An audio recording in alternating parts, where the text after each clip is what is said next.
Hello welcome to Sakshi cinema. Pawan Kalyan నటించిన OG ఎట్టకేలకు ఇవాళ ప్రేక్షకుల ముందుకొచ్చింది. సుజిత్ దర్శకత్వం వహించిన ఈ మూవీపై ముందు నుంచి భారీ అంచనాలే ఉన్నాయి. ముఖ్యంగా పవన్ ఫ్యాన్స్ అయితే భారీ ఆశలు పెట్టుకున్నారు. అయితే ఆ అంచనాలను మాత్రం ఈ సినిమా అందుకోలేకపోయింది. సాంకేతికంగా సినిమా బాగున్నా కథనం అంతగా ఆకట్టుకోలేకపోయిందని పలు రివ్యూస్ చెబుతున్నాయి. ఎలివేషన్ పైనే ఎక్కువ దృష్టి పెట్టి కథనాన్ని గాలికొదిలేశారని విమర్శలు వస్తున్నాయి. మొత్తానికి రిలీజ్ ముందు ఉన్నంత అయితే హైప్ ఇప్పుడు లేదు. మరి ఈ ప్రభావం కలెక్షన్స్ పై ఉంటుందో లేదో వీకెండ్లో తెలిసిపోతోంది. ఇక ఈ సినిమాకు టికెట్ రేట్లు అధికంగా పెంచడంతో సాధారణ సినీ ప్రేక్షకులు థియేటర్స్కు వెళ్లాలంటే భయపడుతున్నారు.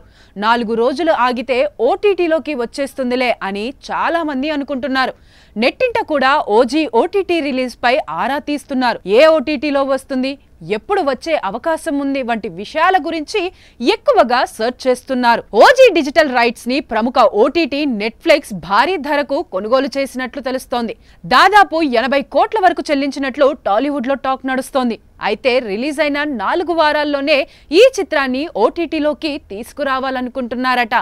ఈ ఒప్పందంతోనే నెట్ఫ్లిక్స్ అంత డబ్బు పెట్టి ఓటీటీ రైట్స్ తీసుకుందట.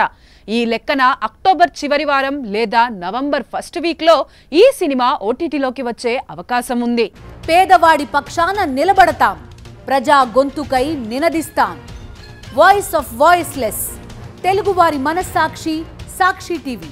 సాక్షి టీవీ ప్రసారాల కోసం మీ స్థానిక కేబుల్ ఆపరేటర్ని వెంటనే సంప్రదించండి.